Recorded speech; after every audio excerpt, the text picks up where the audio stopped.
Bonsoir, merci pour votre présentation. Donc, mon projet de doctorat porte sur l'analyse de certains aspects peu connus des populations autochtones de la Basilicate de Puy, deux régions du sud de l'Italie entre 7e et 4e siècle avant Jésus-Christ. Slide suivant. Avant la fondation des colonies grecques, une multitude de populations locales existait dans l'Italie du Sud, chacune avec ses propres caractéristiques et spécificités. L'arrivée des Grecs entraîne un bouleversement de l'équilibre qui se manifeste par l'adoption de nouveaux objets et idéologies. Nous en trouvons la preuve principalement dans des contextes funéraires. Bien que le comportement funéraire ne doit pas être interprété comme la transposition de ce qui s'est passé dans la vie, les tombes nous offrent un excellent point de vue pour réfléchir aux nouvelles qui arrivent avec les Grecs. Parmi ceux-ci, il faut mentionner l'introduction de récipients à boire explicitement liés à la consommation de vin, qui en Grèce suivent des règles très précises. Slide suivant. Les vins étaient consommés après les repas, un moment explicitement dédié, le symposium. Il est mélangé à de l'eau et aromatisé aux épices, au miel et au fromage. Tout cela rend nécessaire l'utilisation de certains conteneurs utiles, y compris le cratère, qui était indispensable pour mélanger les vins et l'eau, la râpe pour ajouter du fromage et la passoire pour les filtrer des impuretés. La consommation de boissons alcoolisées a toujours été l'un des moments les plus importants dans le contexte des cérémonies de rite en Grèce. Et les Italiotes ont presque certainement consommé les vins avant même le contact avec les Grecs. Bien qu'il soit nécessaire de faire la distinction entre l'adoption d'un comportement grec et l'introduction du matériel d'importation qui est lié, il est indéniable que dans le monde italique, un changement important se produit, bien perceptible dans le contexte funéraire. En fait, depuis la fin du 7e siècle avant Jésus-Christ, des coupes grecques créées expressément dans ces buts en Grèce commencent à apparaître dans les tombes indigènes. Slide suivant. La forme la plus couramment utilisée à cette époque est la coupe de type ionienne, une production originaire de l'Ionie en Turquie, mais ensuite largement produite dans les ateliers de la Grande Grèce.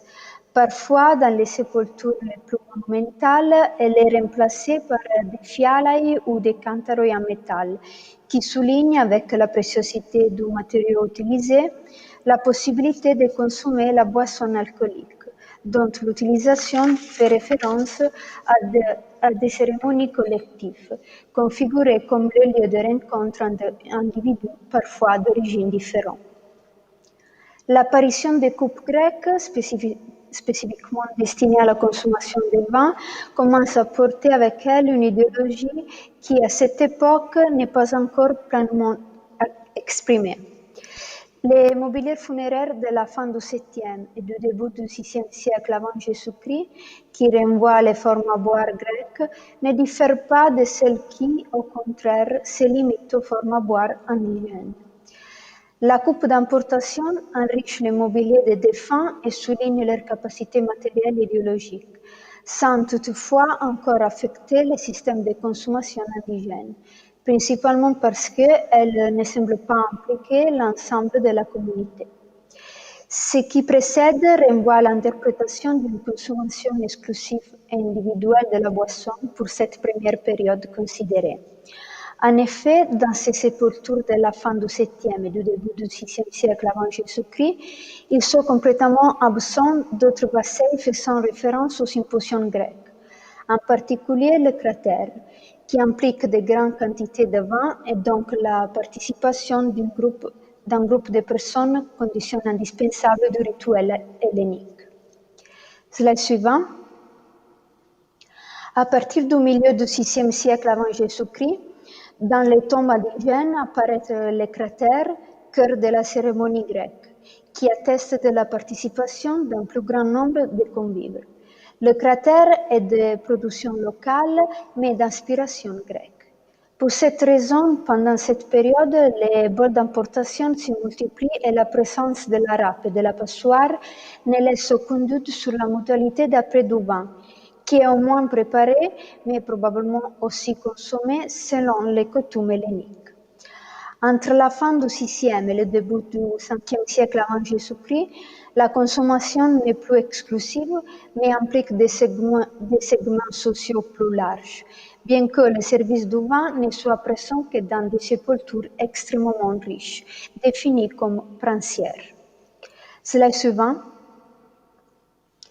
Le processus atteint son apogée au Ve siècle avant Jésus-Christ, lorsque le service complet du symposium grec se trouve dans les tombes.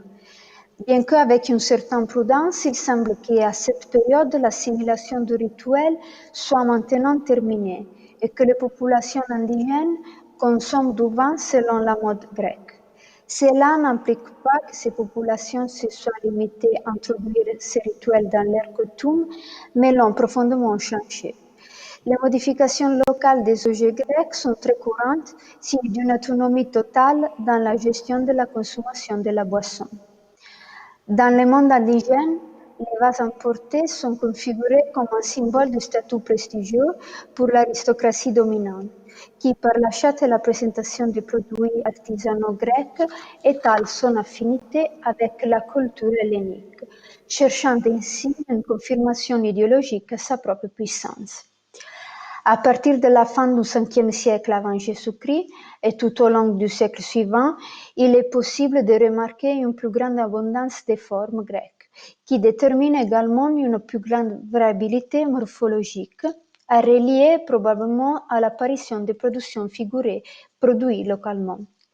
Les ateliers installés dans la zone entre Tarente et Métaponte, sur la côte ionienne de l'Italie du Sud, sont devenus à partir du troisième quart du Ve siècle avant Jésus-Christ l'épicentre de la production figurée italiote. Les céramographes qui travaillent dans ces ateliers commencent à réaliser des productions régionales distinctes, la lucanienne et la pulienne, au départ très similaires, mais destinées à des résultats très différents. La production est le résultat d'un contact direct avec des clients très différenciés, constitués à la fois des Grecs des poléis de la côte ionienne, mais principalement des habitants des centres indigènes de l'arrière-pays. Slide suivant. À la fin du IVe siècle avant Jésus-Christ, nous assistons au processus inverse, c'est-à-dire que les mobiliers sont simplifiés dans les formes symboles de la pratique qui est fermement entrée dans les systèmes de valeurs autochtones. Le cratère pour préparer la boisson, pour mélanger le vin et l'eau, l'onokoe pour les services, et le kantaros, le vase symbole du dieu du vin, Dionysos, pour les consommer. Les formes sont désormais achromatiques et les instruments pour les préparer à la grecque ne sont plus présents. La présence d'un seul récipient pour la consommation en association avec un cratère qui contenait de grandes quantités de liquide suggère que dans cette dernière période, la consommation de vin n'était plus effective, mais seulement évoquée à travers les symboles de la cérémonie communautaire grecque. Merci pour l'attention. Merci beaucoup et bravo de vous être prêté à cet exercice à distance.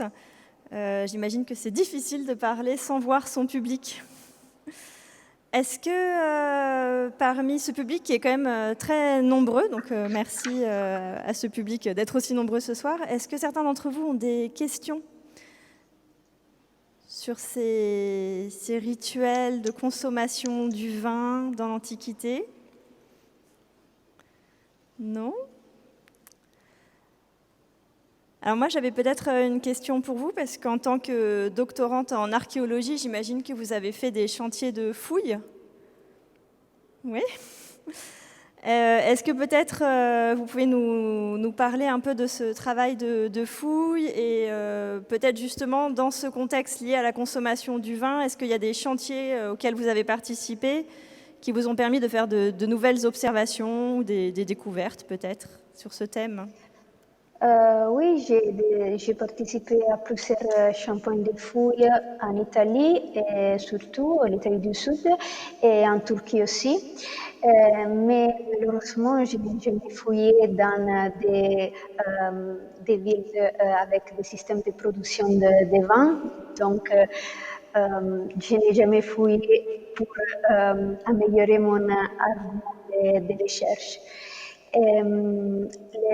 Le travail dans les chantiers est très difficile parce que on commence à travailler le matin très tôt et nous sommes organisés en groupe de 5, maximum 10 archéologues et on travaille toute la journée sous le soleil parce que la plupart des campagnes de fouilles sont pendant l'été.